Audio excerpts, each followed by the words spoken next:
Ujú. Entonces, bienvenido Eduardo a la presentación final de tu proyecto en la tutoría de maquetación y diseño editorial. Empecemos ya. Compartime tu escritorio y cuando estés listo, empezás. Sí, claro, profe. Voy a proceder a compartir la pantalla. Me confirma cuando ya puede ver. Claro que sí. ¿Ya se puede ver? Vamos a ver, ¿Ya se esperemos empezó un a compartir? poquito. Ahora sí, ya me estoy viendo. Ok, Y bueno, primero que todo, buenas tardes, profe. Espero que le esté yendo bien y todo eso. Aquí, como está la presentación del proyecto de maquetación y diseño editorial, y que consistió en la creación de un pequeño libro, en tanto PDF como en EPUB, así como libro interactivo. Voy a proceder a enseñar la primera parte del libro, que sería de la que estoy más orgulloso personalmente, que es la portada. Me confirma si la puede ver, si ya está sí, visible ya en la puedo pantalla. ver. Ya puedo Okay. ver ya. Sí, el nombre del libro es un viaje animado del oeste al este, porque es una comparación entre las animaciones occidentales y orientales, más que todo de Japón, que es como la nación que tiene el monopolio de la animación oriental. La razón por la que es de oeste a este y no de este a oeste, como usualmente decimos, es porque digo, usualmente empiezo todos mis capítulos hablando primero del occidental y después del oriental, ya que esa fue la cronología en la que se desarrollaron.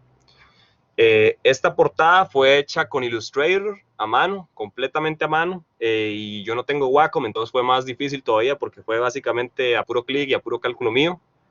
Esta portada está inspirada por las portadas de la revista Shonen Jump, que aquí le voy a proceder a enseñar algunas que tengo aquí. Me confirma si les puede ver. Vamos a ver en un ratito. Ahora sí ya.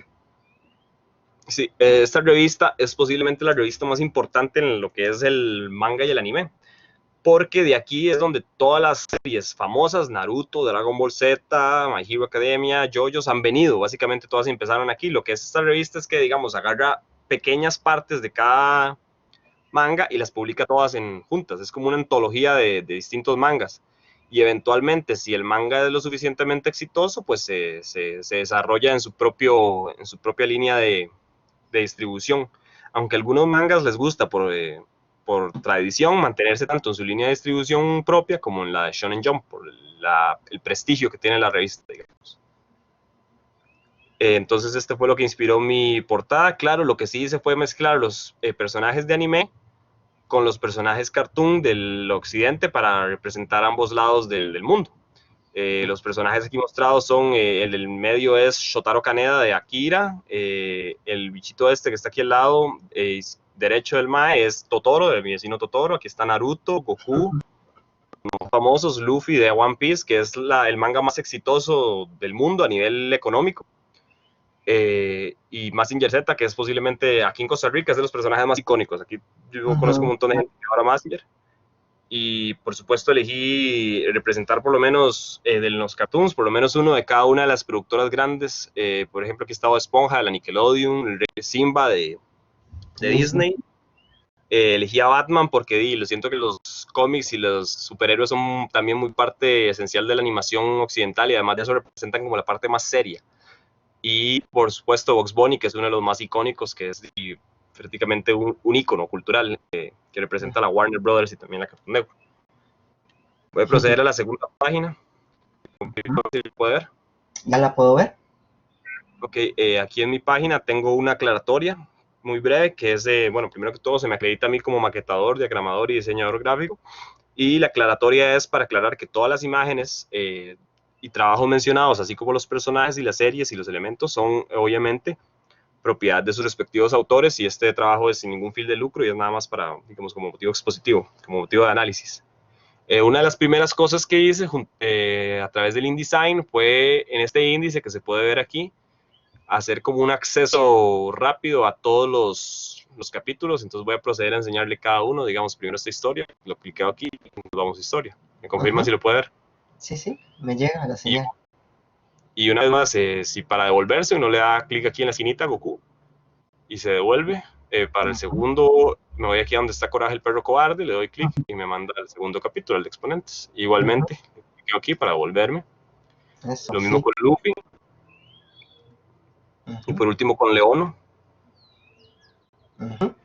Decidí hacer, aquí también se puede ver lo que yo hice, que fue intentar ser equitativo en la distribución de personajes y imágenes, porque como puede ver son 2 del anime y 2 del cartoon.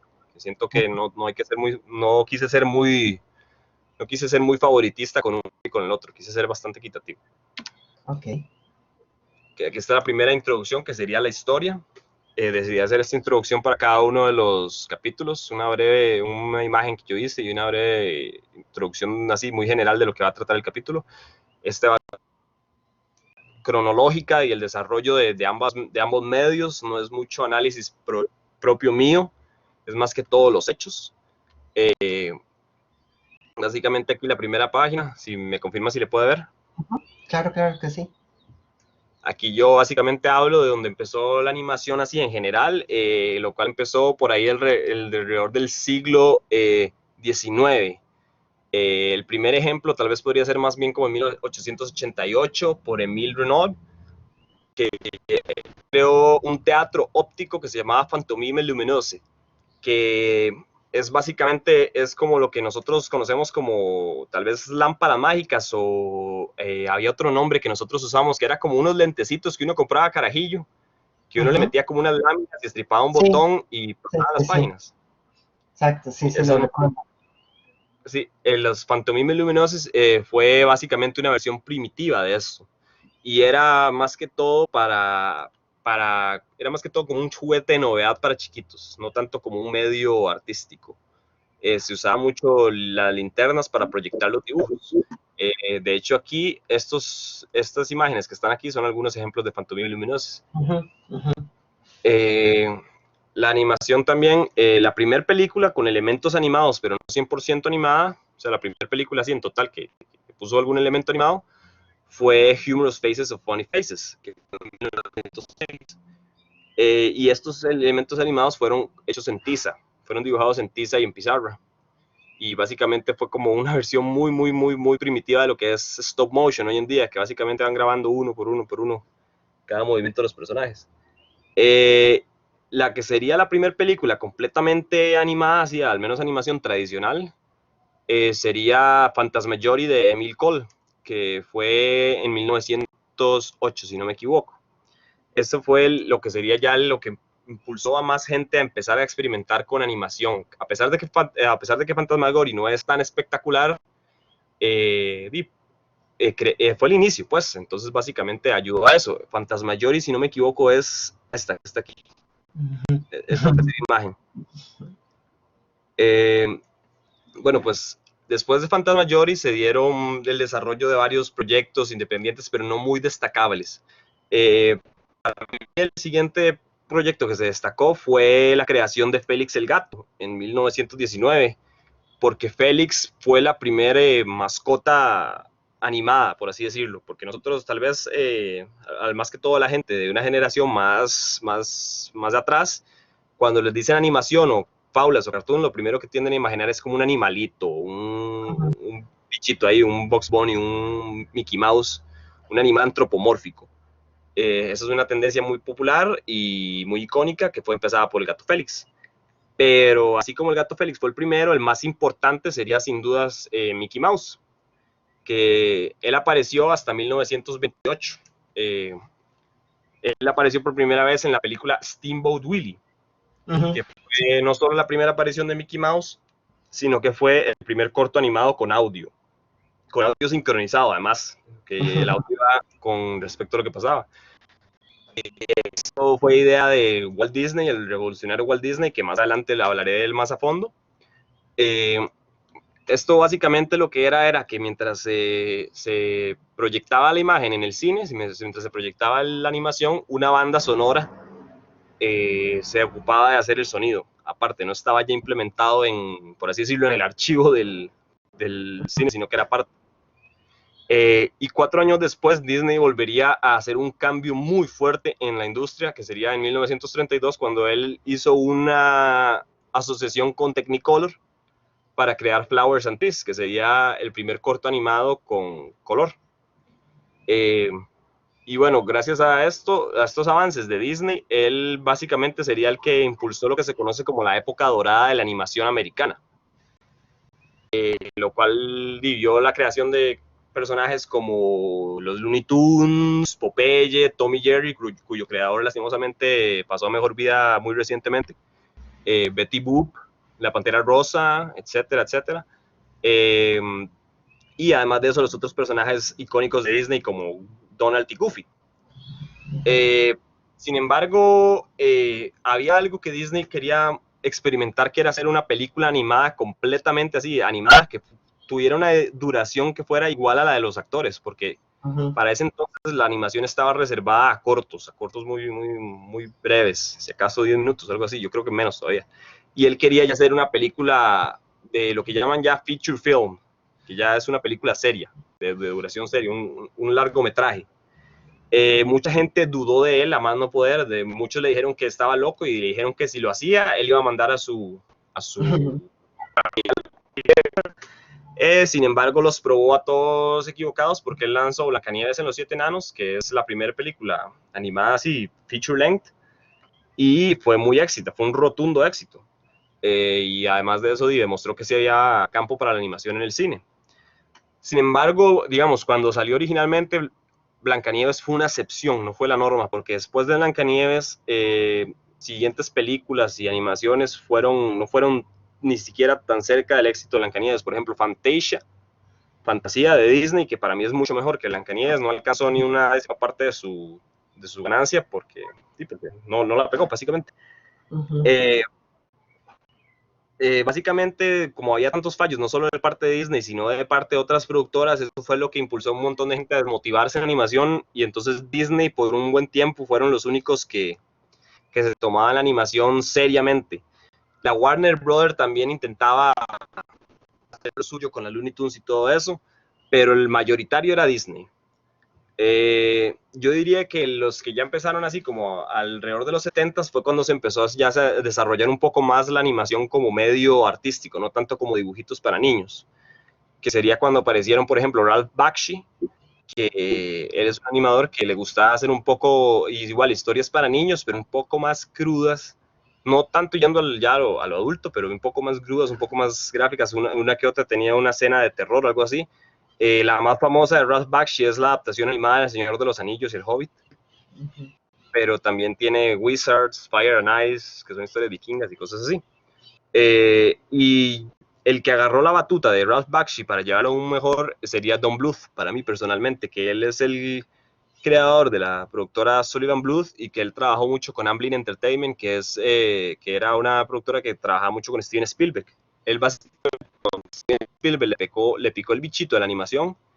Él empezó a trabajar con Don Bluth y ellos crearon, para mí, los que son clásicos, que me gusta mucho más que Disney, que son Todos los perros van al cielo, An American Tail, Sí. El secreto de Nick, y entre otras.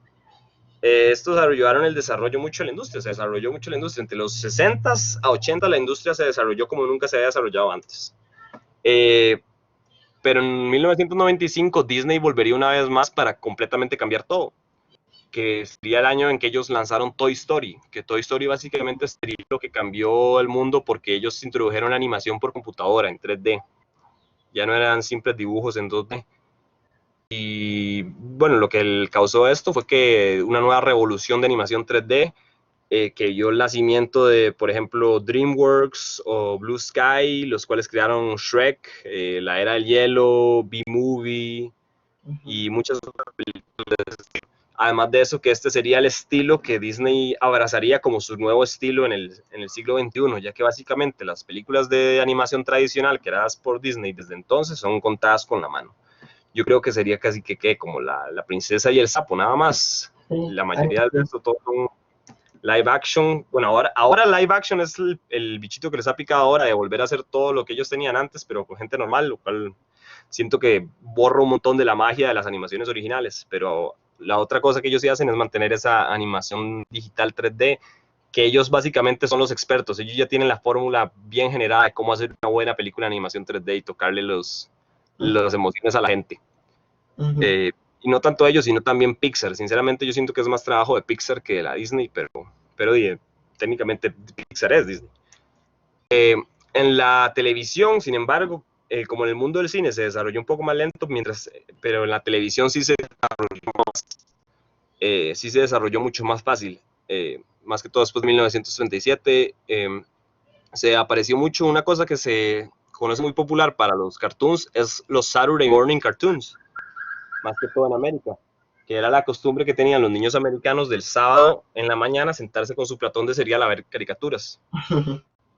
Y bueno, muchas de esas caricaturas son, por ejemplo, provenientes de Hanna-Barbera, que yo creo que todo el mundo los conoce, son muy icónicas, como Scooby-Doo, el oso Yogi, los Pitufos, los Picapiedras.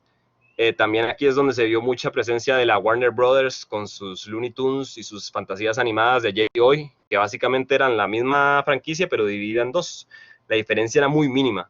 La única diferencia, de hecho, al principio era que Looney Tunes eran blanco y negro y fantasías animadas de ayer y hoy eran en color, pero después de un tiempo esa diferencia, que era la única, se eliminó porque los Looney Tunes también volvieron a ser en color. Los personajes que nosotros conocemos como Looney Tunes, o sea, nunca fueron referidos así, sino que el Looney Tunes era la otra marca de cortos que ellos hacían. Y de hecho, la mayoría de los personajes que nosotros asociamos con Looney Tunes, curiosamente, se desarrollaron más en fantasías animadas de ayer y hoy que en Looney Tunes. Pero eventualmente, como el nombre Looney Tunes es más pegajoso, más icónico, eventualmente la Warner Bros. Decidió ponerlos a todos bajo la misma umbrella, que fue la de los Looney Tunes. Pero sin embargo, para mí la serie más importante durante este tiempo sería Los Picapiedra. Ellos serían, primero que todo, la primera serie animada que tendría horario estelar en la historia. Tendría prime time, lo que llaman los americanos, que es el horario donde pasan las series de mayor audiencia y todo eso. Y además de eso, sería la primera serie en tener voces invitadas de artistas como músicos y cosas así. Sí. Que eso, digamos, eso se ve muy más que todo, por ejemplo, ahora en Los Simpsons. Los Simpsons básicamente dejó de ser un programa animado para ser un programa de invitados famosos, más que todo en los últimos años. Pero esta costumbre la empezaron los Picapiedras. El problema era que los Picapiedras eran muy populares y entonces, con más popularidad venía más demanda y más pedidos de episodios y de temporadas. Entonces de ahí fue donde se empezó a crear el mayor problema para mí de la animación occidental, al menos de las series animadas, que es que las historias se vuelven muy formulaicas y muy genéricas. Y básicamente tiende a ser muy predecible. Una de las cosas que más me gusta para describir la animación occidental es un episodio de Futurama en donde al protagonista Fry le encargan de dirigir un programa de televisión y siempre que le sugieren un cambio o algo así, él dice que no, porque la animación americana consiste de que va a haber todo tipo de locuras durante el episodio, pero no va a haber nada de impacto longevo. O sea, para el siguiente episodio todo lo que pasó en el anterior se olvidó. Pues básicamente eso es una cosa que limita mucho la clase de historias que se pueden contar. No hay continuidad, no hay consecuencias, no hay impacto. Se tiende a volver más como un sitcom americano, como tipo Friends o Two and a Half Men, que casi que todos los episodios son nada más como una mini historia de comedia, nada más para entretenerse, no hay mucha sustancia. Lo que es curioso de los Picapiedras es que a pesar de esto, ellos trataban temas maduros de manera muy sutil, como por ejemplo el desempleo, depresión, entre otros. Lo más interesante es su uso de la infertilidad y la adopción, que ellos nunca usaron esas palabras, pero hay un episodio, básicamente el famoso Bam Bam, el hijo de Pablo y de Pablo Marbo, la esposa, que se me olvidó el nombre. Betty. Betty, sí, es cierto. Bueno, ellos en un episodio, ellos se descubre que ellos no pueden tener hijos. Entonces ellos deciden adoptar a Bam Bam. Es muy sutil, para un chiquito no haría mucha diferencia, pero para uno que ya sabe lo que está pasando, sí es interesante. Esta trama de agarrar así como temas adultos de manera sutil, la agarraría en 1989 Matt Groening y la haría su énfasis. Ese sería como lo que él se centraría para crear Los Simpson, que Los Simpson es como una versión adulta de los Picapiedras en cierta forma. Ujú. y ya era más dirigido para adultos, aunque muchos chiquitos ven los Simpson y es icónico para los Simpson, pero para entender la mayoría de los chistes y para de verdad entender la comedia, de dónde viene, hay que ser adulto. De hecho, cuando uno es carajillo, uno nada más se ríe, por ejemplo, como de las tonteras de Bart Simpson y de las vulgaridades y todo eso, ya uno adulto se ríe como de las parodias y de las referencias políticas que están haciendo. Los Simpsons sería lo que impulsaría mucho otro renacimiento, que sería como el renacimiento a temas más adultos. Y en los 90 esto explotaría un montón. Más que todo se vería mucha presencia de la sátira, el comentario social y político, de buscar ser lo más crudo y humorístico posible. Se verían series como Padre de Familia, Futurama, Ren y Stimpy, la cual curiosamente Ren y Stimpy la pasaban en un horario para niños, en un canal para niños, entonces era muy posible que chiquitos vieran cosas que no tenían que estar viendo. Pero esto se desarrollaría mucho en la animación para adultos. La más popular para mí y la más controversial y la que está mejor escrita sería South Park, porque Ujú. ellos simplemente no tienen agenda, ellos simplemente comunican lo que ellos tengan que decir y les importa mínimo a quién o a qué entidad ofendan. Entonces ellos básicamente no tienen limitación y por eso sus historias son tan divertidas, pero al mismo tiempo tan reales.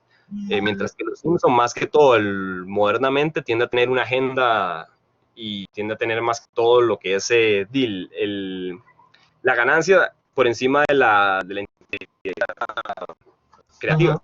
Por eso es que, como comento, ya los Simpsons dejó muy de atrás todo lo que es el comentario político para básicamente volverse un programa en el que uno ve cuál es la celebridad que va a estar invitada en este episodio, algo así. Entonces, toda la Ujú. sustancia se fue. Lo curioso es que no solo pasó en las animaciones para adultos este cambio a temas más maduros, sino también en las de los niños en los 90. Tal vez no al extremo de los adultos, pero sí habría como una inyección de adrenalina. Como en los 90 estaba muy de moda todo lo que era como actitud y Ujú. rebeldía y todo eso. Entonces muchas series se verían como con esa inyección de adrenalina. Eh, Además de eso, que ya para los 90, a pesar de que ya llevaba tiempo existiendo, hasta los 90 sería la primera vez que en América se vería transmisiones de anime. De anime, el anime que conocemos así popular, no animes como Astro Boy y Ujú. Kimba, que pueden ser confundidos como cartoons para las personas que no saben, sino que ya animes como Dragon Ball Z y Samurai X y todos esos que son más adultos. Entonces esta influencia, esta creciente popularidad fue lo que también influenció a los animadores de los 90 a crear series más extremas y más adultas, como por ejemplo los Street Sharks, los X-Men, Spider-Man, Thundercats, las Gárgolas, entre otros. Thundercats, por ejemplo, yo siento que tiene mucha influencia del anime. El art style es muy influenciado del anime, pero manteniendo cierta cualidad de cartoon. También habría otras series que tal vez no eran tan serias, pero también tenían como un humor un poco más crudo, pero no pasando a lo adulto, como Animaniacs, Fenomenoide, Pinky Cierto. Cerebro. Eh, Posiblemente para mí la mejor serie de esta época, junto con los X-Men, pero la única que supera a los X-Men sería Batman The Animated Series, porque esta serie se desarrolló cuando el Batman en sí en los cómics estaba pasando por una revolución, porque durante este tiempo salió una novela que se llama El Caballero de la Noche Regresa, que cambió a Batman de ser básicamente el Batman de los 60 de Adam West que conocíamos, que era vacilón y bailaba con los calzones afuera, a ser el Batman moderno, más enfocado en la psicología del personaje, en su oscuridad personal y en los traumas del personaje, que es lo que lo ha hecho, lo ha convertido en la actualidad en lo que muchos consideran el mejor superhéroe de la historia, el mejor escrito. Eh, Ujú. Y entonces la serie animada de Batman agarró mucho esta influencia y decidió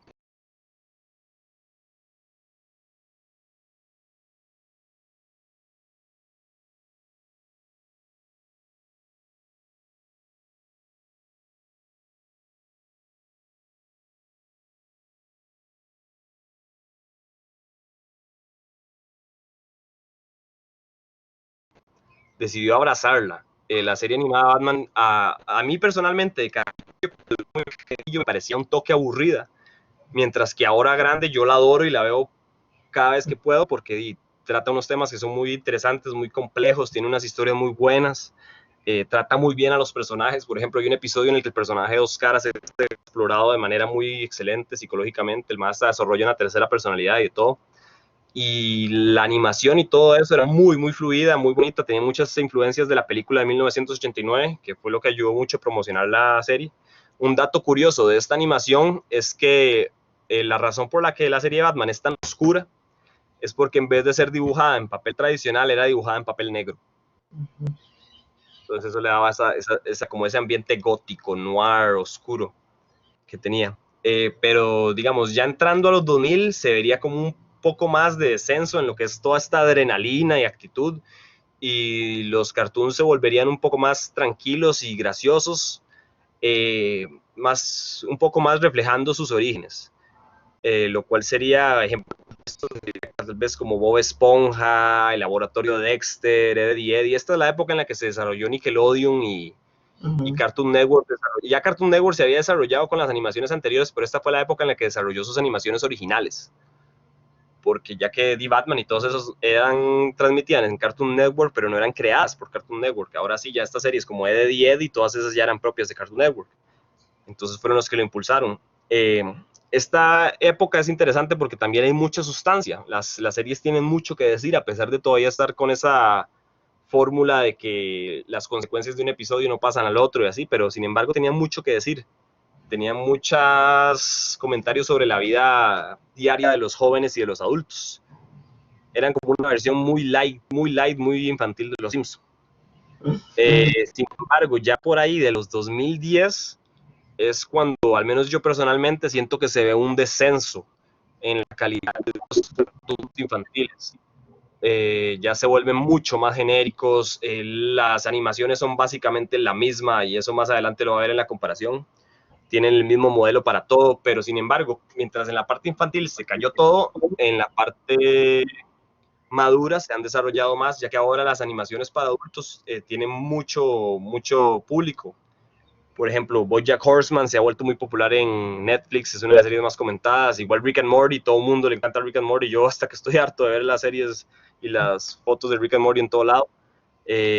Robot Chicken de Seth Green también se desarrolló mucho. Entonces, en lo que es la parte infantil, tal vez cayó un poco, pero en lo que es la animación más madura, se ha desarrollado un poco más. Puede que estés ahorita en su apogeo. De hecho, hasta South Park se ha desarrollado más que nunca en estos últimos años que antes. La única serie adulta que ha caído son Los Simpson y Padre de Familia, que mucha gente concuerda que su calidad no es la misma.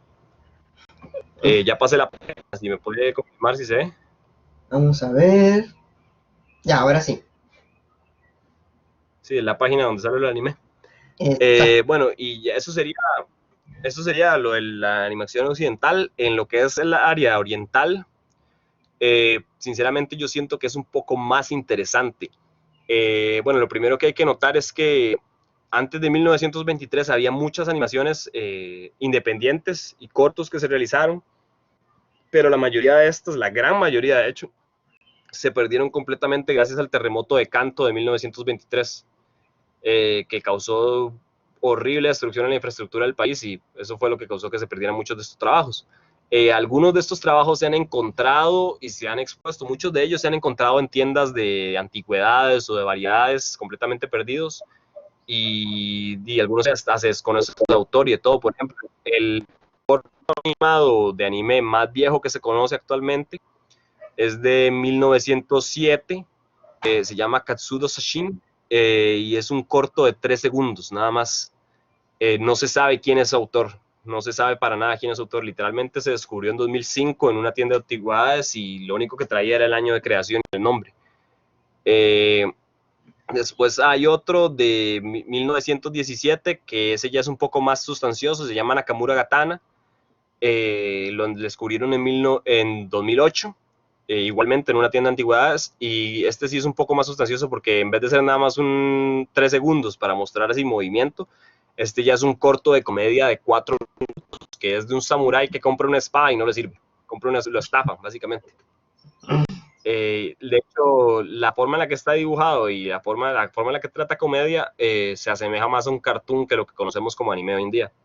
El anime en sí, ya lo que conocemos actualmente como anime, se desarrollaría alrededor de los 30s y 40s. Más que todo en esas épocas, la calidad de animación sí mejorado y sí empezaría a agarrar las características que conocemos, pero el contenido sería más que todo propaganda, porque esta era la época de la Segunda Guerra Mundial y todo eso.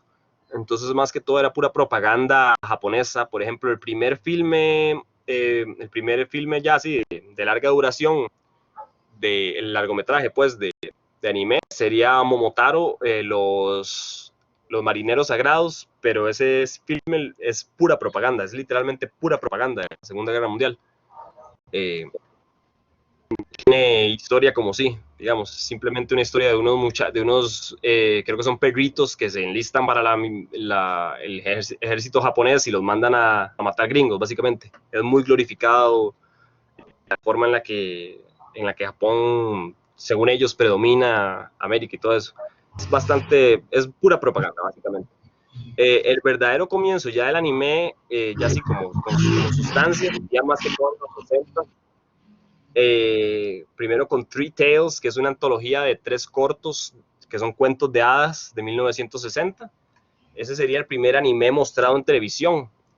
Y la primera serie de animación japonesa sería Instant Story, que era como una serie que trataba como distintos hechos históricos de forma animada y humorística. Pero el que ya sería el que ya empezaría así todo, la revolución, el padre del anime, sería Osamu Tezuka. Osamu Tezuka es considerado el padre del manga y uno de los dioses del anime. Él se desarrolló mucho en el manga, más que todo, y sus mangas tuvieron mucha popularidad. Manga es la palabra japonesa para cómic, entonces son japoneses.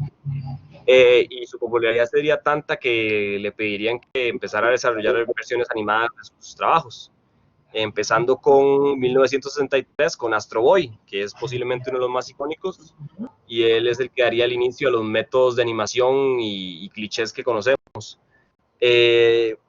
Lo que hizo Tezuka fue muchos métodos de animación que usaba Walt Disney, y él era muy fanático de Walt Disney. Y él básicamente abrazó todas sus técnicas de animación porque permitían mayor calidad y además de eso eran más fluidos y la producción era más movida, más rápida, más eficiente. Entonces él básicamente fue el que le pasó estos métodos a Japón para que ellos empezaran a hacer su anime serio.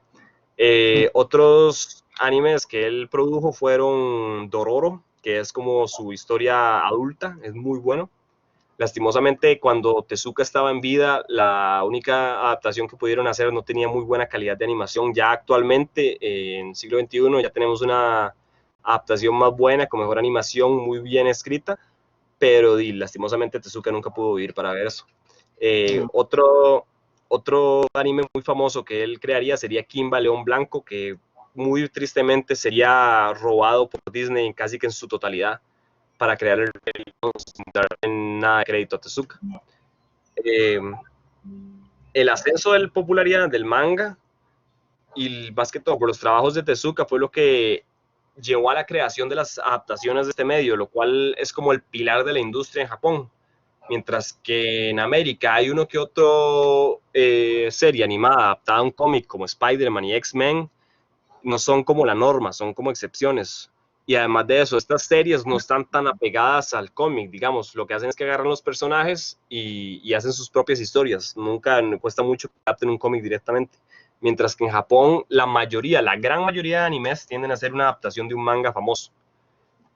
Cuesta mucho que sea al revés. Ha pasado casos, pero cuesta mucho que sea al revés, que sea un anime que se vuelve un manga. Por ejemplo, ejemplos de esto ha sido como Evangelion, Gurren Lagann, que empezaron como un anime y su éxito fue tanto que la gente pidió un manga y los autores que hicieron fue hacer una versión alternativa de la historia para tener 2 versiones, para no simplemente sacar lo mismo otra vez.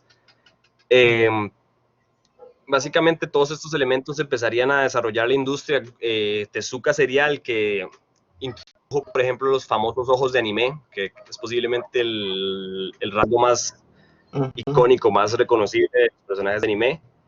porque le permitían bastante expresión, como dicen, los ojos son el espejo del alma, entonces a él le gustaba jugar mucho con eso, le gustaba la posibilidad de expresar mucho sus personajes, expresar su personalidad, y eso ha servido mucho, eso se ha usado mucho en varios animes. El anime que más me gusta, de ejemplo para esto, aunque no es el anime más sustancioso en términos de historia, pero para mí es el mejor ejemplo de esto, es Dragon Ball Z, que Dragon Ball Z juega mucho con los ojos de sus personajes. Por ejemplo, Goku tiene unos ojos más circulares y más inocentes, más animados cuando está normal, pero cuando se enoja, cuando se vuelve en Super Saiyajin, sus ojos se vuelven serios, se vuelven muy filosos, muy rectos, para mostrar su seriedad. Eh, y entonces esto es una de las grandes características. Luego, en 1972 vendría un señor que se llama Go Nagai, que él crearía posiblemente una de las series más icónicas, que es Mazinger Z.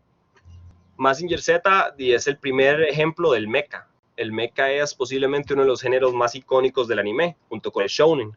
Sin embargo, el shounen es más difícil de definir que el mecha, porque ya, digamos, el mecha es simplemente robots gigantes, que es una de las cosas que uno piensa en anime. Uno cuando piensa en anime, uno piensa en batallas épicas y robots gigantes, y gracias a Dragon Ball Z, chavalos gritando. Entonces, Mazinger Z sería más que todo el que crearía el género mecha y a su mismo tiempo crearía un subgénero que se conoce como el super robot, que esto sería más que todo lo que es como un robot más fantasioso, más superheroico, no tan realista. El robot es básicamente un protagonista en sí. Más a fondo voy a explicar un poco más los detalles de esto. Otras creaciones de Go Nagai serían como Devilman, Shingeki Robo, entre otros. Pero en 1979, justo al final de esa década, vendría Yoshiyuki Tomino a crear lo que muchos consideran el equivalente japonés de Star Wars, que es Gundam, Mobile Suit Gundam, que lo que hizo esta serie fue, además de popularizar aún más todavía lo que es los robots gigantes y todo eso, el mecha, crearía el Real Robot, el género Real Robot, que es un poco más realista, más crudo, más maduro, y además de esto, no solo crearía el Real Robot, sino que demostraría al mundo del anime que se puede explorar un poco más historias más maduras, con temas más serios, más sustanciosos. De hecho, Gundam, la Mobile Suit Gundam original y sobre todo la secuela Z Gundam de 1980 son brutales. No son brutales en sentido que enseña mucha violencia ni nada de eso, casi no tiene nada de eso, sino que son brutales en el sentido de lo que le pasa a los personajes, tienden a tener muchas historias muy trágicas y de todo eso. De hecho, yo me acuerdo, a mí nunca se me va a olvidar el final de Z Gundam porque el protagonista, Camille Vidan, a él le pasa de todo y uno siempre tenía la esperanza de que él fuera a tener un final feliz y al final él queda en un estado catatónico. Entonces es muy crudo, digamos, pero además de eso, digamos, es muy impactante, le deja un impacto, como le digo, nunca se me ha olvidado. Mientras que, por ejemplo, finales de cartoons, yo ni siquiera me acuerdo cómo terminaban algunos de ellos, como Bob Esponja ni Batman ni nada de eso. Eh, Después de eso, ya entrando como por ahí bueno, para terminar con lo que es el mecha, que ya más adelante lo voy a profundizar un poco más, en 1995 para mí se perfeccionaría este género completamente, ya que sería Neon Genesis Evangelion de Hideaki Anno, la cual no solo perfeccionó el mecha, sino que además de eso maduró aún más el anime. Si Yoshiyuki Tomino enseñó que se podía explorar más con el anime más madurez, Hideaki Anno lo hizo la norma, porque digamos, a pesar de que Neon Genesis Evangelion atraía a la gente por sus robots y todo eso, la sustancia de la serie era la cantidad de fisiología y de psicología y filosofía que había en la serie. Había mucha exploración de temas que no se exploraban en ningún otro medio. Luego, saliendo un poco más de lo que es el mecha, en 1984 se vería la creación del otro género que mencioné, el género que es posiblemente más popular todavía que el mecha, que es el shounen. El que crearía este género sería Akira Toriyama cuando creó Dragon Ball, que es posiblemente una de las series más icónicas, si no la más icónica de anime de la historia. Básicamente el shounen es este género que trata de aventuras, de batallas épicas, artes marciales, pero combinándolo con mucha comedia. De hecho, Akira Toriyama originalmente quería solo hacer comedia. A él le gusta la comedia, él es un escritor de comedia. Pero lo que fue su gran error creativo, pero lo que al mismo tiempo fue su mayor éxito comercial, fue crear un torneo de artes marciales justo en el medio de Dragon Ball Z. Digo, de Dragon Ball, de la original, cuando Goku era pequeño. Que este torneo lo que hizo fue que la gente le interesó mucho el aspecto de artes marciales y de la batalla y todo eso, y entonces popularizó más Dragon Ball a nivel mundial y a nivel comercial, pero al mismo tiempo Akira Toriyama ha admitido que ese fue el momento en el que él empezó a perder la libertad creativa, ya que la productora Toei, que eran los dueños de Dragon Ball, junto con Akira Toriyama, lo obligó a mantener este enfoque en las artes marciales y en la acción, mientras que él quería seguirse enfocando en la aventura y en la comedia.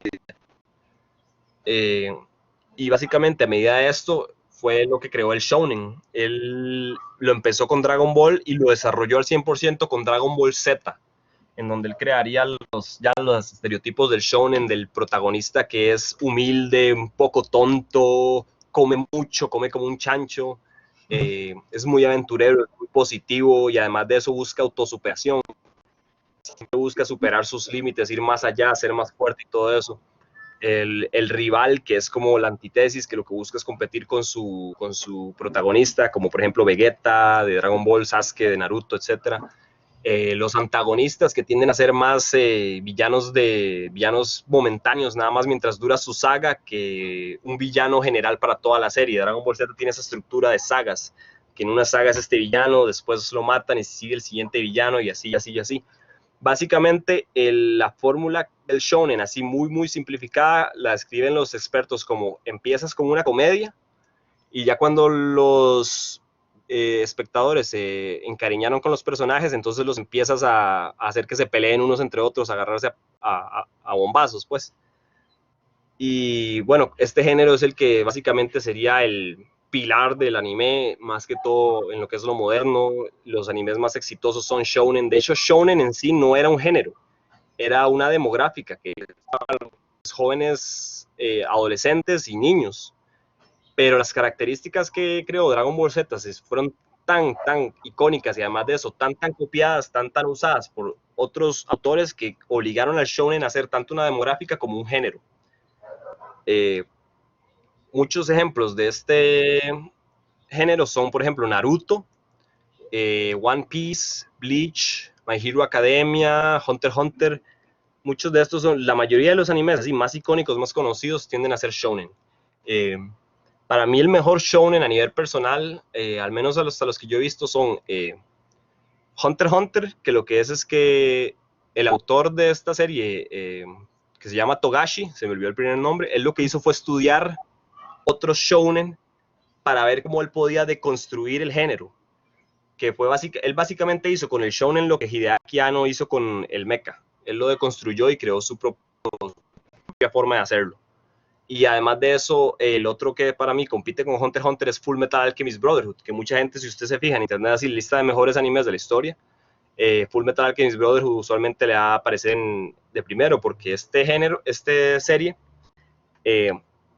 a pesar de que sí tiene todo este elemento de aventura y todo esto, y sí tiene bastante comedia, es muy divertida, también tiene un poco más de seriedad y tiene mucha sustancia, tiene mucha simbología, tiene mucho significado, y eso resonó mucho con la gente y es bastante increíble ver cómo se desarrolla esa historia. Muchas producciones han usado el estilo del shonen y todo eso, pero han cambiado los temas y clichés para crear nuevos géneros. Por ejemplo, el seinen, que es mi favorito, trata mucho como la acción y el humor del shonen, pero tiende a tener temáticas un poco más gráficas, más violentas, o temas un poco más adultos. A veces se meten hasta dentro de los temas sexuales, como en Berserk de Kentaro Miura. Otros ejemplos de este género serían como Hellsing de Kota Hirano, JoJo's Bizarre Adventure, eh, El Puño de la Estrella del Norte, Fist of the North Star, y entre otros. Otro género que actualmente se ha popularizado mucho es el Isekai, que es más que todo de escapismo y de fantasía y de básicamente de escapar de tu vida y conseguir una vida mejor. Una de las características, digamos, el cliché que casi todos los isekais comparten es que el protagonista se muere al inicio y lo reviven, pero en otro mundo donde el mae es chiva, él es genial, o sea, el mae pasa de ser un perdedor a ser un mae genial, entonces básicamente es como toda la definición de escapismo. Ejemplos de esto serían como ReZero, Overlord. El primer anime que influenció esta temática, pero sin embargo no es Isekai, es Yu Yu Hakusho, del mismo señor que hizo Hunter x Hunter. Que en esa serie el protagonista se muere al principio y él reencarna como un detective espiritual, pero no es mucho escapismo ni nada de eso, sino que lo que influenció fue lo que es que el protagonista se muere al inicio y se transforma en alguien más. Otro ejemplo del Isekai, posiblemente más famoso, es el filme Spirited Away, que en español lo conocemos como El viaje de Chihiro. ¿Mm? Porque Chihiro tal vez necesariamente no se muere, pero Chihiro sí escapa a otro mundo. Entonces sí trata mucho esos temas de escapismo y fantasía, pero de una forma un poco más tierna y un poco más cinematográfica. Es por eso que este es el filme más taquillero de la historia de Japón y además de eso ganó un Oscar a Mejor Animación en 2003. Bueno, profe, ya pasé de página, ¿me confirma si se pasó? Ya pasó, aquí Okay. estoy bien. Otros géneros curiosos, otros géneros son del anime, son géneros que vemos también en las películas, pero no veríamos nunca en la animación occidental, como por ejemplo el horror, es muy tratado en el anime también, y de manera, bueno, el horror tiende a ser muy hit or miss, como llaman los americanos, que es que o puede ser muy bueno o es pésimo, pero no hay un intermedio. Por ejemplo, unos ejemplos de unos animes de horror sería The Promised Neverland, La Tierra Prometida, es muy bueno. Cualquier trabajo del autor Junji Ito le puede helar la sangre a cualquiera. Junji Ito es básicamente enfocado en el horror. Y además de eso, otro género muy conocido del anime que también vemos en las películas es la comedia, enfocado en la comedia, que curiosamente, si usted se fija, los cartoons occidentales casi que todos caen en el género de la comedia, mientras que el anime es su género aparte, no es la norma.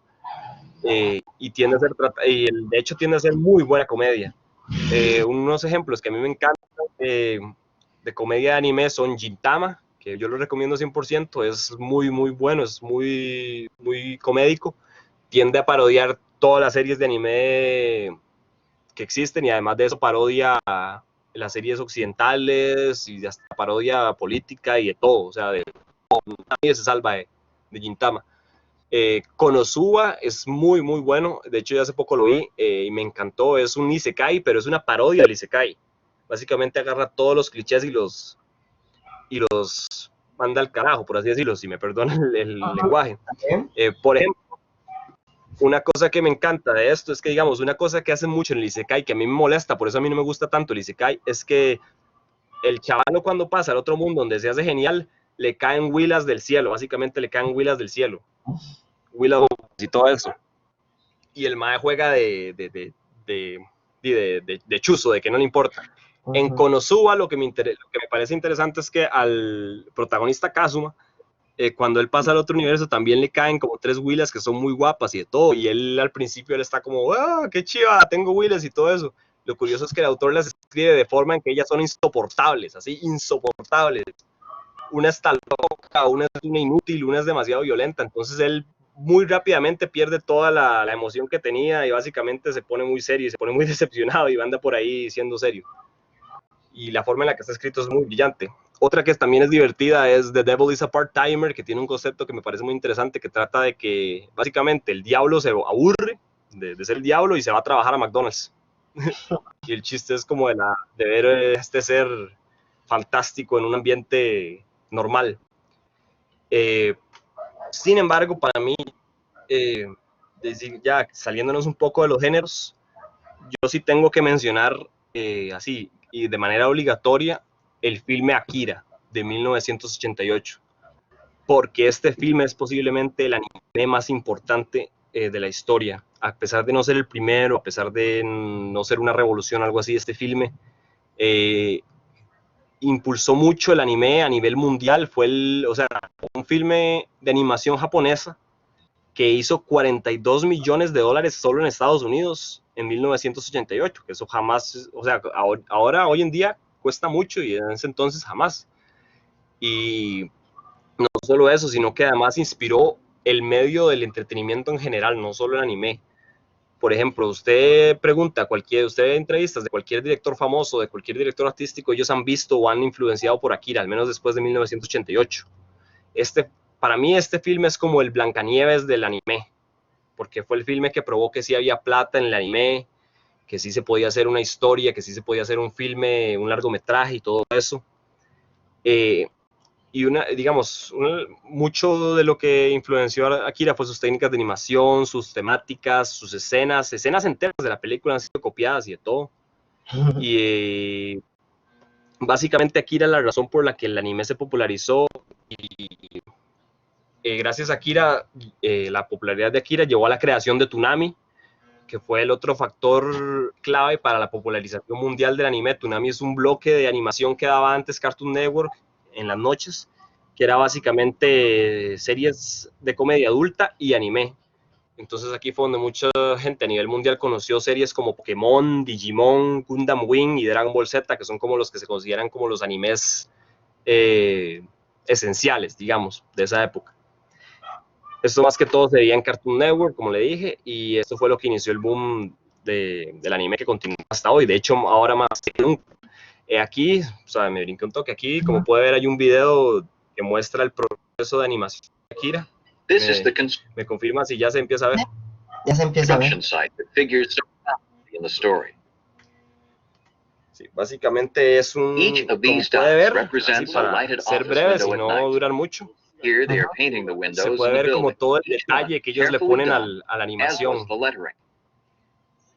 Como puede ver, todo está hecho a mano. Esto es 100% animación tradicional. No se usó ni una sola computadora. Lo cual lo hace aún más impresionante para mí. ¿Ve? Como puede ver, hay demasiada atención al detalle. La cantidad de colores que se usaron es increíble.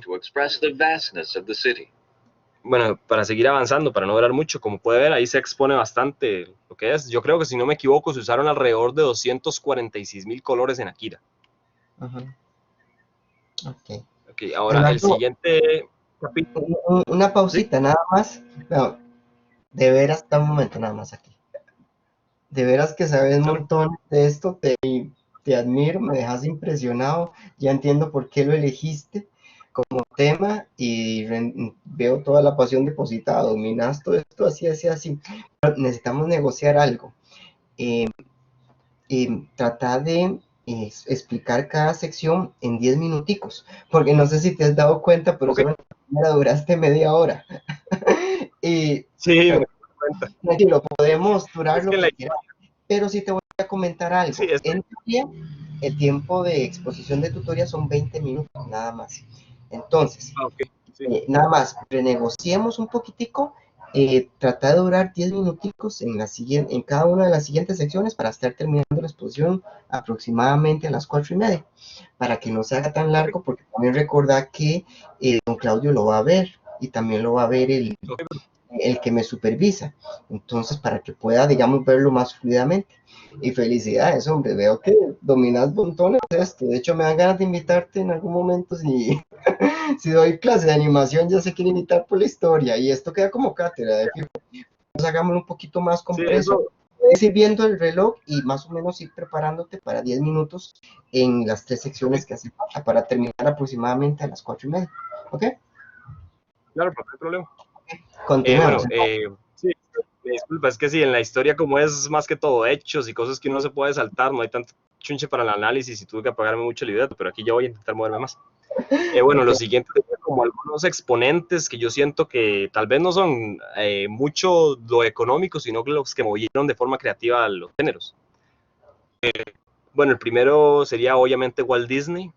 Como hablamos, este señor revolucionó la industria por lo menos 3 veces. Empezando con la animación con sonido, pasando por la animación a color y después la animación en 3D. Él empezó siendo de padres granjeros, él dibujaba mucho, le gustaban las historietas políticas y de todo. Él pasó por varias empresas de animación antes de llegar a su propia empresa. De hecho, en una de las empresas que estuvo, le robaron todo su equipo, todos sus empleados y todo, Eso y sí lo lo vi. dejaron en la calle. Y entonces eso básicamente lo que hizo fue cambiar mucho su mentalidad, lo hizo un poco menos amable y más como el tipo corporativo que nosotros conocemos. Eh, y bueno, para no durar mucho en Walt Disney, como le dije, él revolucionó con Steamboat Willie, con Mickey, con Flowers and Trees, fue el primero a color, con Technicolor, y por supuesto Blancanieves, que ya mencionamos, que fue el primer largometraje, además de eso Toy Story y todo eso. Disney, el éxito de él es tanto que actualmente es la multinacional más grande del mundo, es un imperio, ni siquiera es una industria, ya se puede decir un imperio. Otro exponente que a mí me gustaría hablar es Tom Bluth, que como lo había mencionado, él se alió con Steven Spielberg cuando Spielberg le picó el bichito de la animación para crear varias animaciones que son tal vez no a nivel económico el mismo éxito de Disney, pero yo siento que las personas que vieron estas animaciones le tienen más cariño a estas animaciones que cualquier fanático de Disney le tiene a las de Disney. Tienen mucha personalidad, tienen un poco más de sustancia argumental y todo eso. Por ejemplo, Anastasia, que es aquí esta muchachita que vemos acá, todos los perros van al cielo, que para mí me encanta. Eh, An American Tail, que es donde sale este ratoncito que se volvió su mascota, se llama Fievel Mauskewitz.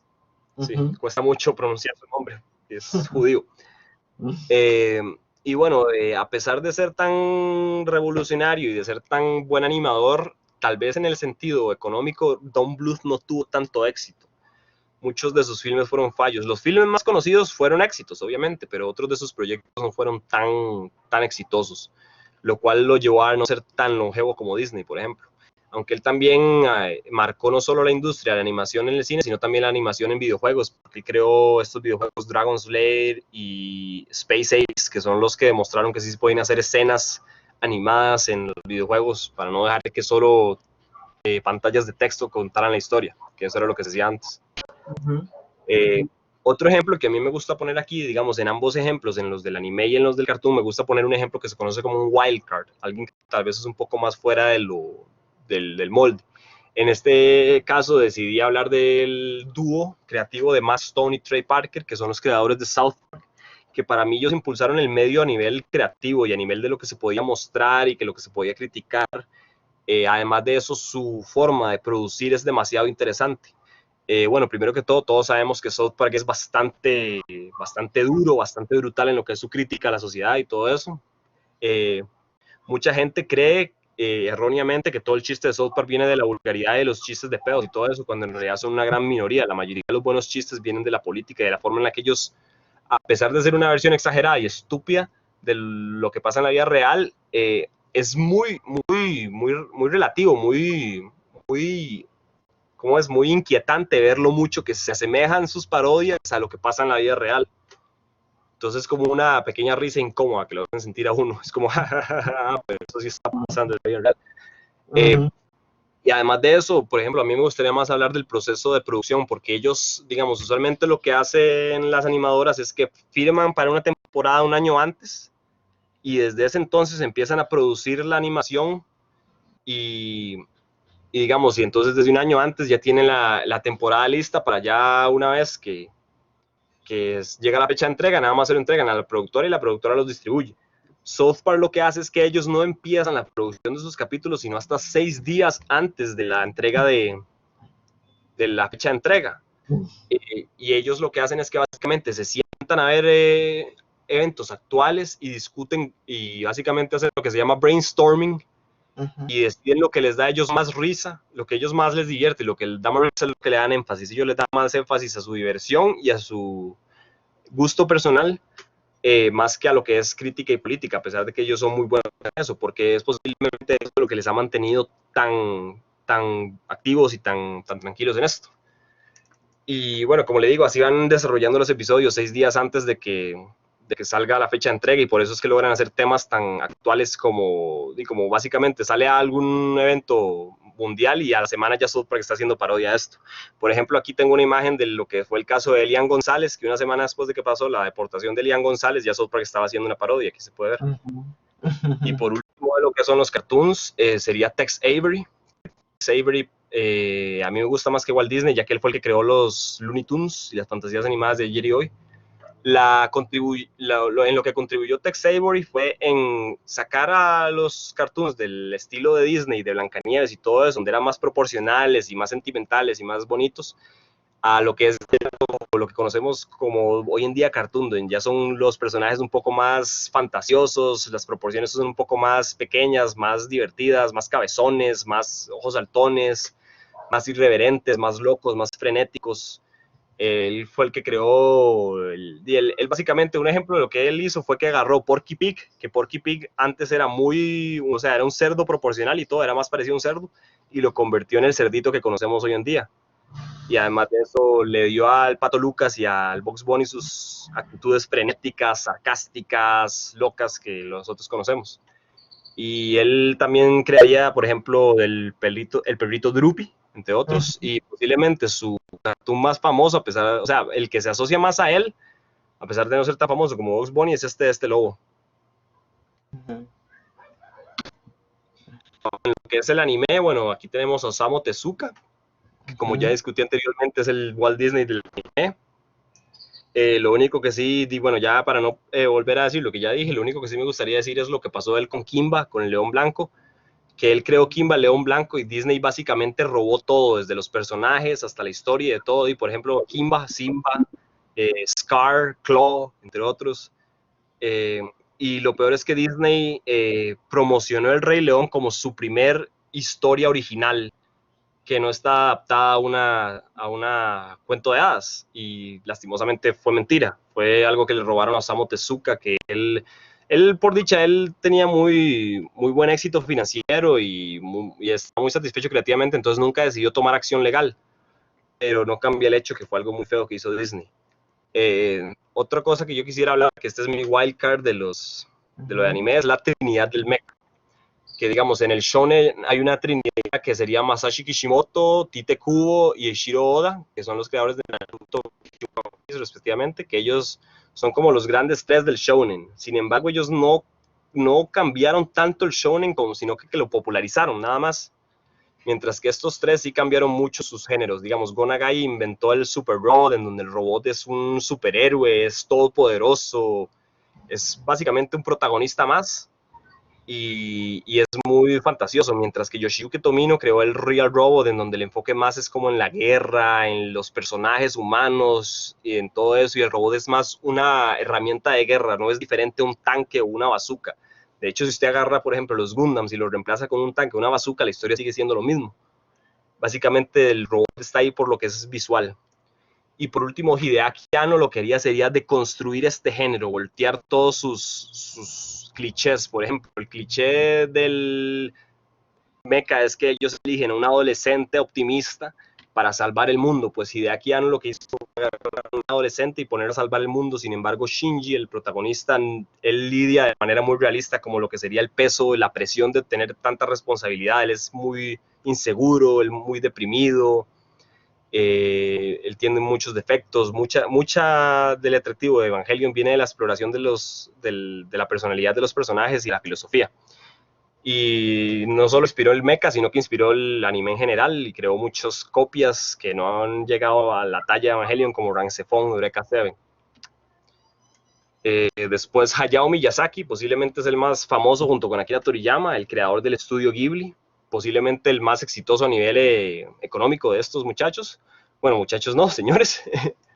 Que digamos, ejemplos de esto sería la ya mencionada Viaje de Chihiro, Mi vecino Totoro, El castillo en el cielo, Poco Rosso, etc. A él le gusta mucho lo que es las proporciones un poco más realistas, sus ojos no son tan saltones y tan abiertos como los del anime, y a él le gusta más lo que es tratar temas de ambientalismo y naturaleza, además de que le gusta el feminismo. Él es muy feminista, sus protagonistas tienden a ser mujeres fuertes, o si no, tiende a haber como una mujer fuerte en algún lugar. Por ejemplo, en la princesa Mononoke no es el protagonista, pero es un personaje muy central. Y por último, este sería mi artista favorito, es Hirohiko Araki, el creador de JoJo's Bizarre Adventure, el cual para mí es el mejor artista en lo que es expresión artística del anime. Él es un artista más que un mangaka. Además de eso, se ve una excelente evolución. Su primer manga no es para nada parecido a su manga actual. Aquí puede ver como la evolución que él poco a poco ha hecho su manga más realista, más detallado y todo. Él tiende a tener mucha psicología, mucha filosofía, pero sin ser tan obvia como Evangelion. Él tiende a ser más sutil. Y además de eso, él es muy amado por músicos y actores porque él lo referencia mucho. A él le gusta mucho la música y todo eso, entonces tiende a tener referencias a eso. Por ejemplo, hay personajes en su serie que se llaman Metal, entre otros, y lo ha encariñado con artistas. Por ejemplo, la banda Yes, la clásica banda Yes, le proveyó su canción Roundabout para que hiciera los créditos de la primera temporada de JoJo's Bizarre Adventure. Él lo que hace es que en vez de usar referencias de otros animes o cosas así, él lo que hace es que busca revistas de moda, estatuas griegas o de Auguste Rodin y varias cosas de arte clásico para crear sus personajes. Por eso les da como esa apariencia tan extraña, tan estéticamente hermosa, por así decirlo. Él es muy prestigioso, él tal vez no en lo económico es tan destacado como, por ejemplo, Akira Toriyama, pero en lo que es prestigio, él está en otro nivel. O sea, él, por ejemplo, aquí está una foto de Clint Eastwood personalmente yéndolo a visitar, y este personaje que le muestra a Clint Eastwood está basado en Clint Eastwood, entonces como Clint Eastwood viéndose a sí mismo.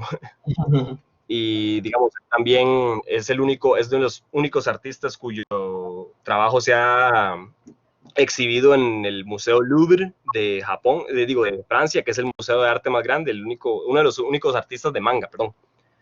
Además de eso, fue elegido para hacer pósters para las Olimpiadas Paralímpicas, que es este que se ve aquí, entre muchas otras cosas. Por ejemplo, es el único artista que ha trabajado con Gucci, la marca prestigiosa Gucci, por ejemplo. Y eso sería como los exponentes. Ahora me gustaría moverme a lo que es una comparación de ambos medios, así como en sus clichés y todo eso. Por ejemplo, bueno, uno de los elementos que me gustaría comparar, tal vez, es, digamos, el enfoque. El enfoque de la animación americana tiende a ser en la fluidez y el movimiento de sus personajes. Sus personajes se mueven de manera muy bonita y fluida. Un gran ejemplo, de hecho, de esto es Milt Kahl, el animador Milt Kahl que trabajaba para Disney, que él se lucía haciendo este movimiento que se puede ver en estos GIFs, que es como el tintineo de cabeza de Milt Kahl que él usaba para que sus personajes mostraran como arrogancia o seguridad o autoconfianza o algo así, y es de hecho un movimiento bastante complejo de animar.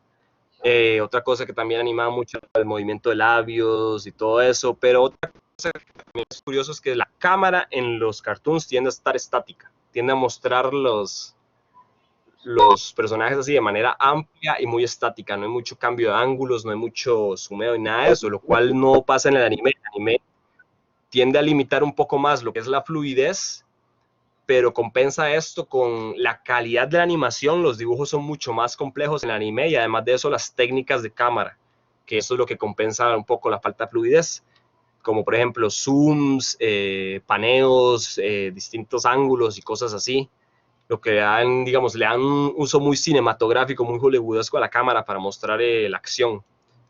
Y digamos, esta falta de fluidez a veces ha causado que, por ejemplo, en lo que es la sincronización de las voces con los labios se pierda un poco, pero sin embargo la acción es mucho más impactante y emocionante. Los, y por ejemplo, los ojos de anime, obviamente, son mucho más distintos a los del cartoon y todo eso. Tienden a ser más expresivos, mientras que en los cartoons tienden a ser saltones o graciosos, algo así. Bueno, otra cosa que me gustaría observar es, digamos, que las temáticas que tratan son muy distintas. Por ejemplo, los cartoons, como le digo, tienden a tratar temáticas muy infantiles, muy juveniles. Y si van a un cartoon adulto, tienden a tratar estos temas como política y todo eso de manera muy comédica. No tienden a tomarse nada en serio. Mientras que el anime tiende a tener más sustancia, por lo tanto tienden a tratar más de estos temas de manera más seria. Por ejemplo, la violencia, la filosofía, los personajes, la psicología, como le dije en Evangelion, Un ejemplo que a mí me gusta mostrar, que se muestra la diferencia, sería entre el anime y los cartoons, es Berserk de Kentaro Miura, en donde uno de los puntos más importantes y más claves de la historia, posiblemente el punto que cambia la historia, es la violación de uno de los personajes principales. Ella es violada y, digamos, las consecuencias psicológicas que este acto tiene en ella y en sus amigos, en sus alrededores, en todo su mundo alrededor, es gran enfoque de esto y es muy, muy crudo, no es explotación, sino que lo muestra de manera muy humana y lo hace bastante interesante. No es chocante, o sea, no es un elemento que está ahí nada más por ser shock, sino que tiene sustancia en la historia. Eh, Además de eso, digamos, por ejemplo, a mí me gusta mucho la calidad del anime, mientras que, como le dije, en el occidente la calidad ha estado bajando. Por ejemplo, aquí abajo se puede ver lo que yo le había dicho, que todos los cartoons actuales de Cartoon Network tienen la misma base. Es una imagen que a mí me sirve mucho para lo que es mostrar eso, porque como puede ver es exactamente el mismo boceto para alrededor de 6 series distintas. Mientras que el anime nada más va en subida. La calidad de animación va subiendo cada vez más y más y más, al punto que, digamos, animes modernos como Demon Slayer se consideran una de las mejores animaciones de la historia, en lo que es animación, nada más, no tanto en la historia, pero en lo que es animación, la presentación es muy, muy buena. Eh, bueno, además de eso, la violencia, obviamente, el anime es muy conocido por usar violencia, tal vez no gráfica, pero sí más que en los cartoons, obviamente, el uso de sangre y todo eso, pero usualmente tiende a tener un propósito. Cuesta mucho ver un anime sea de mal gusto. Hay excepciones, por ejemplo, yo de carajillo vi uno que se llamaba Genocyber, que me pareció que el nombre, o sea, lo vi nada más por el nombre, porque pensé que sería chuzo, pero vi 2 episodios y me harté porque era demasiado gráfico y era nada más por ser shock, era como ver esta película, que lo hacen nada más por ser chocantes y no por tener sustancia. Mientras que otras como Berserk, la que dije, que es esta que se ve aquí, tienden a tener un propósito para todo eso. También tiene a ver, por ejemplo, simbología religiosa, como se ve acá, y cosas así. Uno de mis ejemplos favoritos para mostrar así simbología y todo eso es el final de Evento Obreo de Hirohiko Araki, en donde el protagonista, digamos, la pelea final entre el protagonista y el antagonista tiene tanto un significado temático como un significado religioso, porque, digamos, el protagonista es el hijo de un personaje que se llama Dio y el antagonista se llama Diabolo, son las palabras italianas para Dios y el diablo, entonces básicamente es como una metáfora para Jesús luchando contra el diablo. Y además de eso es interesante porque en lo que es temático trata mucho, digamos, esa serie trata mucho lo que es el destino y si se puede correr del destino o si lo hay que abrazar. La habilidad del antagonista, explicada de manera muy fácil porque es una habilidad muy compleja, es en lo que es lo temático, en lo que es lo que hace en la serie, es la habilidad de escapar del destino. Él siempre puede escapar de su destino. Mientras que la habilidad que el protagonista consigue al final es la habilidad de fijar el destino de una persona y hacerlos incapaces de escapar. Y por eso se ve que él es al final el que gana, porque él es el único que no escapa de su destino, sino que lo abraza y lo acepta, mientras que los otros lo niegan. Entonces eso es uno de mis mejores ejemplos para mí de lo que es mostrar así todas las temáticas, todos los contextos que hay del anime. Por último, me gustaría tratar lo que es el impacto y la influencia de ambos medios, tanto a nivel mundial como a nivel regional, como se han influenciado el uno al otro.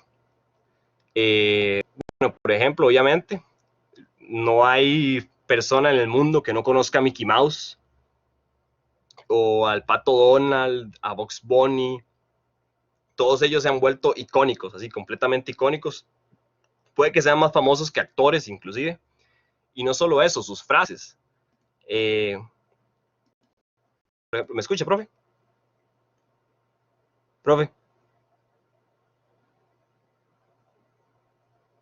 Oh, oh. Profe.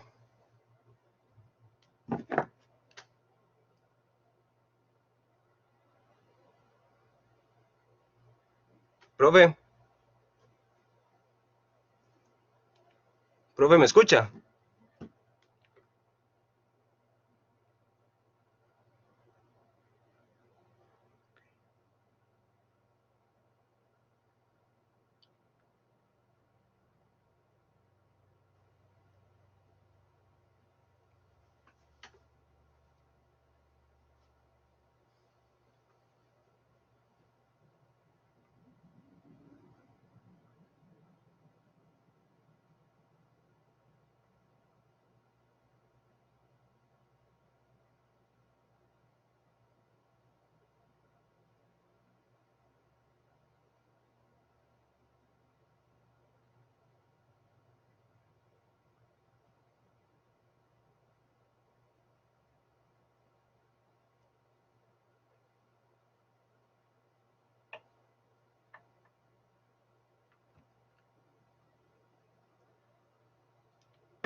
Por si acaso, si ahí se sigue grabando, para que quede como referencia, a profe Pablo se le fue un toque la luz, y actualmente estoy esperando a que le vuelva la luz para poder continuar con la exposición.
¿Me escucha ya, profe?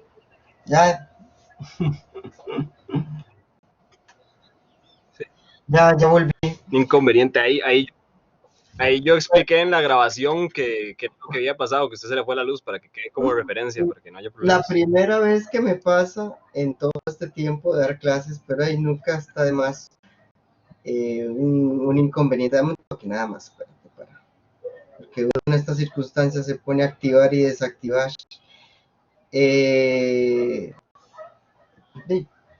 no sé, un pico de luz, un pico, sí, una fluctuación de luz, un apagón repentino, pero ahí obviamente cuando se va la luz, entonces tienen que volver a empezar a cargar todo, pero, o sea, sí fue rápido como para que dejara el internet, pero, digo, o sea, fue Sí. curioso porque fue rápido. Sí, claro, es que, sí, es que yo tengo el UPC, el cargador de Ah, energía, por eso la compu quedó conectada, pero el internet sí se bloqueó y la luz se me apagó. Pero ya volvimos, a pesar de los inconvenientes, aquí estamos, ojalá que no se vuelva a ir. No me ha pasado, pa.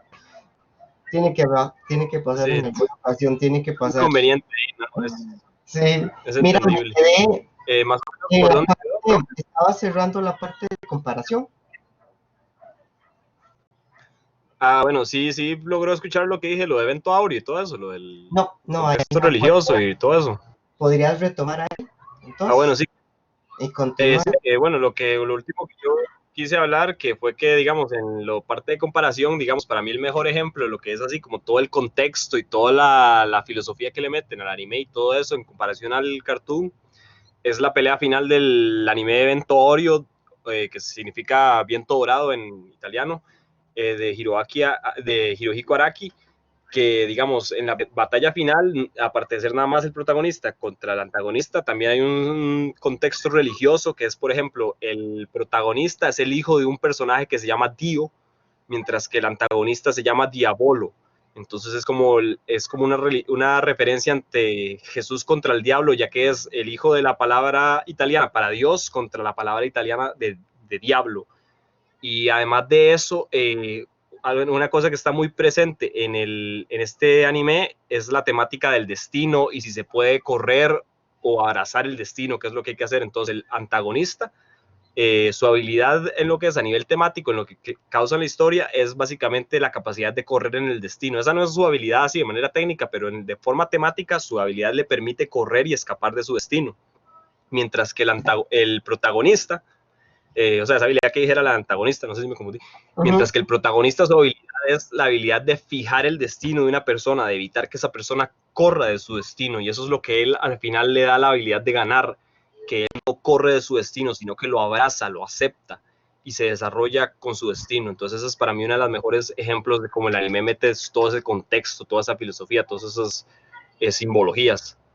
Y luego, como venía diciendo antes de que se cortara, el siguiente capítulo, ya el último para terminar, sería lo que es el impacto e influencia de la animación en el mundo.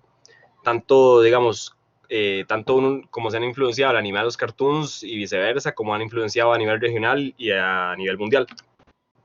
Bueno, primero que todo, no podemos hablar de icónicos sin hablar de los Looney Tunes y de Mickey Mouse. O sea, todo el mundo los conoce. Puede que sean más famosos todavía que la mayoría de actores o celebridades famosos de hoy en día. Disney, Mickey básicamente ha llevado a Disney a ser la empresa, el imperio de entretenimiento más grande actualmente. No solo eso, sino que digamos, sus frases icónicas son hasta más famosas que cualquier frase de película como Luke, yo soy tu padre, o alguna de esas de películas, como por ejemplo, ¿qué hay de nuevo viejo? La risa de Goofy, eh, eres despreciable del Pato Lucas, entre otros. Todas esas son como frases que la gente conoce demasiado, aun que no hayan visto ni siquiera a sus personajes. Disney, por ejemplo, ha influenciado tanto que ya tiene su propio castillo, puede ver Disneylandia. Mientras que en el anime no se queda atrás con sus iconos. Por ejemplo, tenemos los Gundams de Mobile Suit Gundam, que son iconos culturales, al punto en que han hecho estatuas de ellos o han aparecido en películas americanas. Por ejemplo, esta foto que se ve aquí de un Gundam es de la película de Steven Spielberg, Ready Player One. Y digo, Goku es tan icónico que fue elegido como embajador de los Juegos de Tokio 2020, y de hecho él lo querían elegir como mascota, pero no se podía elegir una mascota que ya fuera un personaje existente. Entonces lo que hicieron fue el embajador principal. No solo eso, sino que también Goku es el único personaje de anime que ha sido un globo en el desfile de las rosas de Estados Unidos, que aquí se puede ver. Y otra cosa es que como han influenciado, sí, otra cosa es que digamos, como han influenciado artistas, por ejemplo, aquí se puede ver una imagen de la cantante Billie Eilish usando una camisa del personaje Dio, que mencioné anteriormente. El famoso comercial Air Jordan, que salía Michael Jordan con Bugs Bunny, que eventualmente influenció la creación de la película Space Jam. Aquí se puede ver a la atleta Ronda Rousey con una camisa de Vegeta, que ella ha hablado mucho de cómo ella adora el anime y todo eso. Aquí se puede ver lo que es el World Tour de Dragon Ball Z, que fue que cuando se lanzó un juego competitivo de Dragon Ball Z, la popularidad fue tanto que se hizo un tour mundial patrocinado por Red Bull. Este ejemplo que está aquí me parece muy interesante porque es el impacto que ha tenido Goku en Latinoamérica, que es que Goku, digamos, es tan famoso aquí que sus peleas las promueven como si fueran las peleas de Canelo Álvarez en México. Le ponen pancartas y ponen a la gente a verlos en la calle, de todo. De hecho, el final de Dragon Ball Super atrajo 60,000 personas a que lo vieron en la calle. Y Gundam, por ejemplo, han creado Gundams de tamaño real en Japón, que son atracciones turísticas como este que se ve aquí o este que se ve aquí.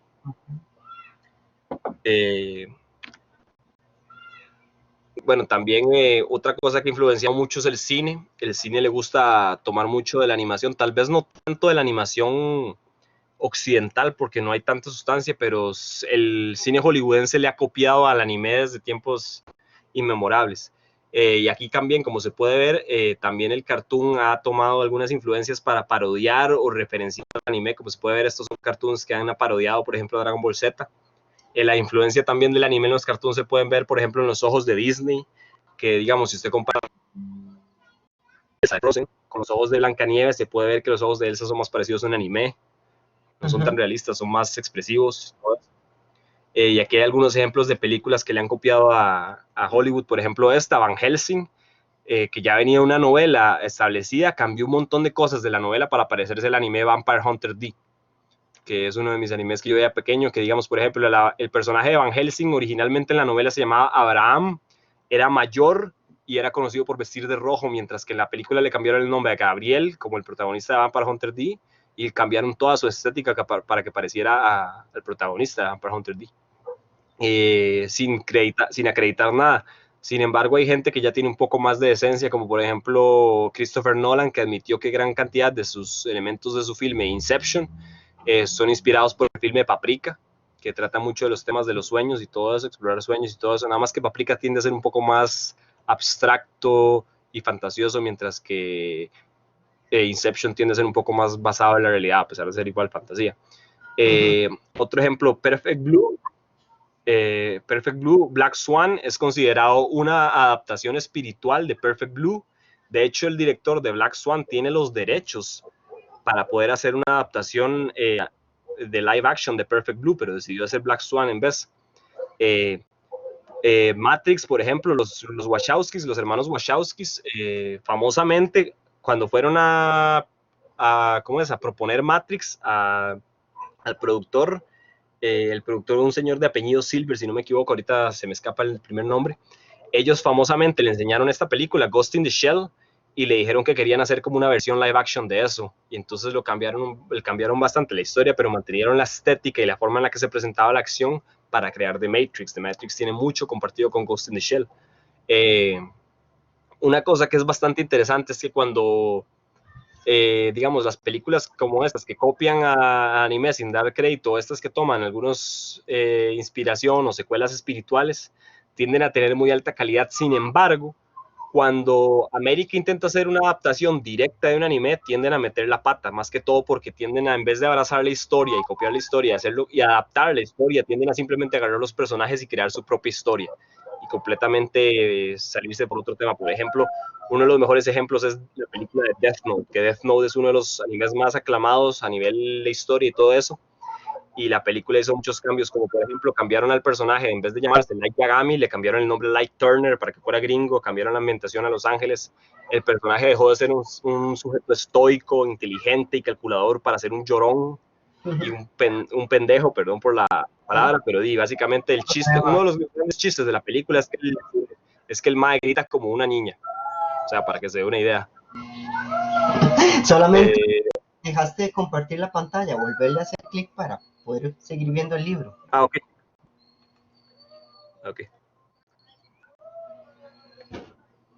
Me dice cuando ya se comparte, profe. Vamos a ver. Aún no. Ahora sí, ya empieza. Ok, ahora sí. Ok, bueno, sí, aquí está.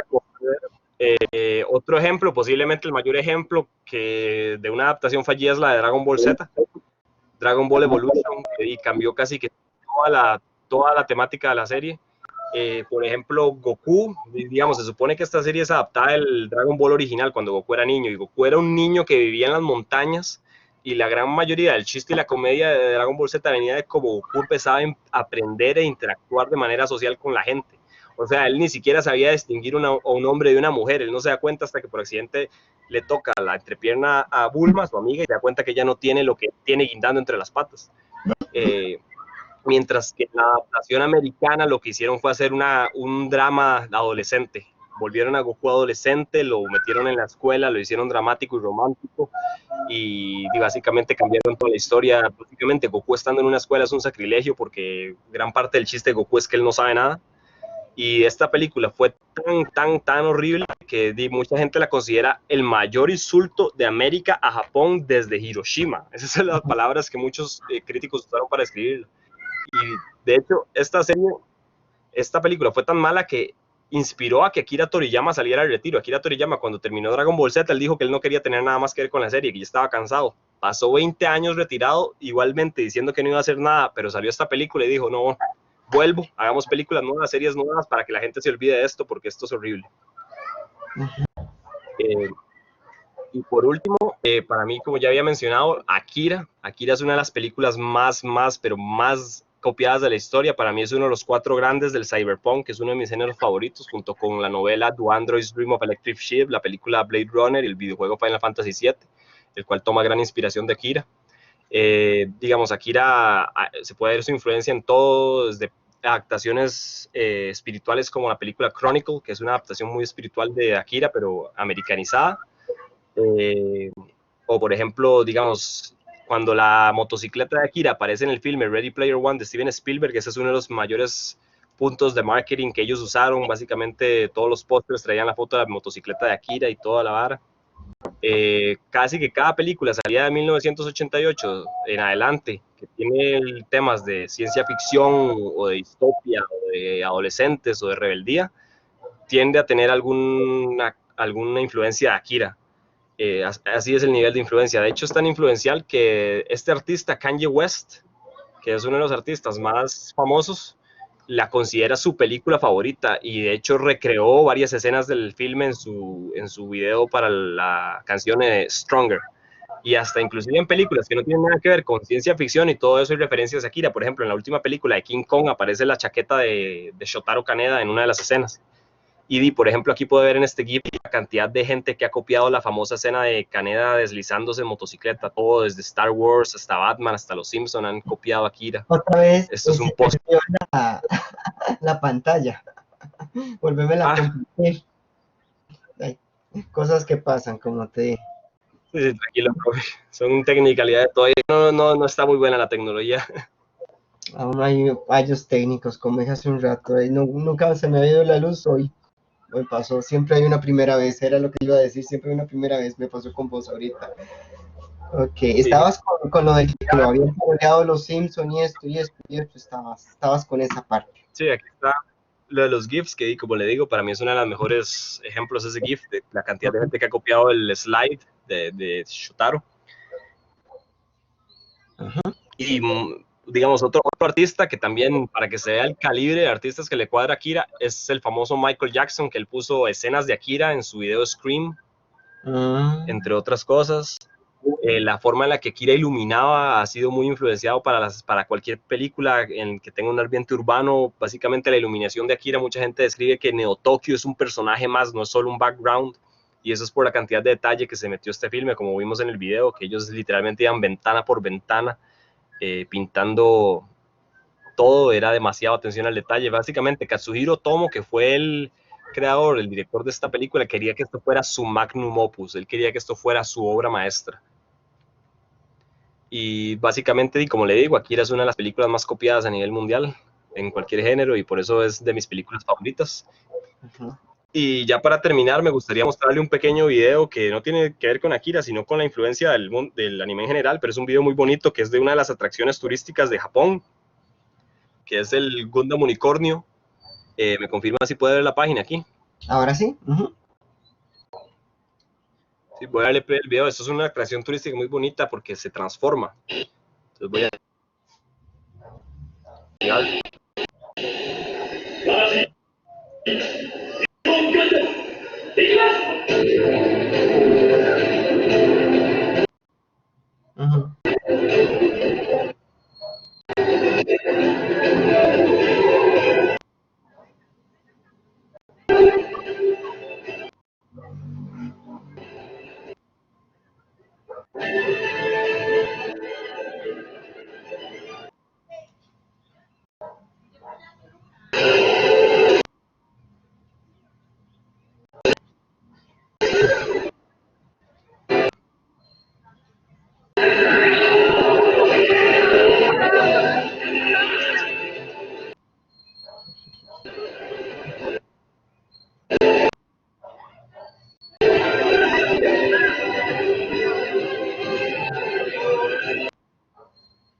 Básicamente como queda la versión transformada.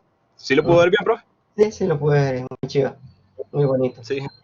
Antes de terminar... Es un ejemplo de la cantidad de dedicación. Sí, los detalles, la cantidad de... ¿Qué me decía, profe? No vimos el slideshow, que es del de tu Sí, entonces retrocedamos para ver cómo te quedó ¿sí? el pase de imágenes, y después ya cierras el libro, terminas con el cierre. Un dato curioso es que antes de que se diera todo esto, el coronavirus, y tuvieran que mover un poco los Juegos Olímpicos, ese robot estaban empezando a trabajar en tecnologías para que se moviera y desfilara junto a los atletas en la ceremonia de Ah, apertura. bueno, ahí supuestamente se quedó, Y aquí, bueno, se pasó para el 2021, entonces hay que esperar un poco más. sí, habrá que ver. Ojalá que Y sí. como puede ver, aquí está el slideshow de mi favorito. Elegí a él no solo porque sea mi favorito, sino porque su arte es muy, se invita mucho a la exploración. Entonces, como puede ver, aquí está, este dibujo es el que él hizo para el de Louvre, para el Museo Louvre. Eh, Aquí está el de los Juegos Olímpicos o Paralímpicos. Aquí está la foto de Clint Eastwood en la misma pose que Yotaro Kujo, el icónico protagonista.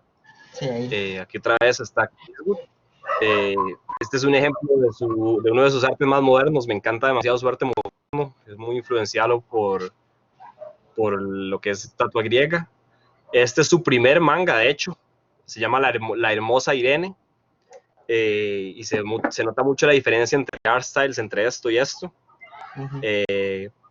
Y este es posiblemente su personaje más icónico, Yotaro Kujo.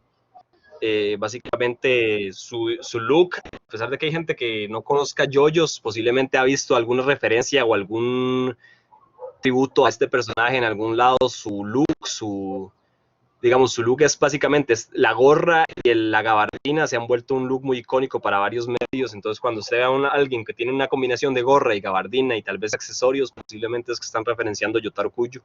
Este es otro de sus mangas, Bao, un poco más antiguo.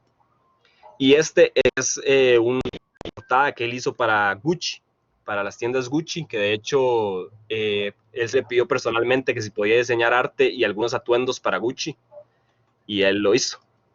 Y aquí estaría él. Curiosamente, para lo joven que se ve, él tiene 60 años. Vemos. Vamos Básicamente todo, aquí lo último que tenemos sería a la parte final y, ay, mira, volveme a compartir el escritorio. Se fue. Ay, voy. Ok, por ¿Quién última sabe qué vez. será lo que pasa? Que A veces, igual, es como que por filtración de internet, se va es que la yo pantalla. igual sí, yo soy el primero en admitir que mi internet no es el mejor, digamos. Ay, no, pero tanto vos como yo tuvimos. Pero eso les ha pasado a todos. En la reunión de profesores de ayer viernes también hablaron de eso. Cerremos con esta parte. Y aquí está mi bibliografía y aquí está todo lo que usé. Digamos, aquí está muchos libros que yo estudié de animación y todo eso, muchos artículos. Por ejemplo, este me gusta mucho para que se vea la influencia de Akira. 30 años después, la ciencia ficción todavía le tiene una deuda pendiente a Akira.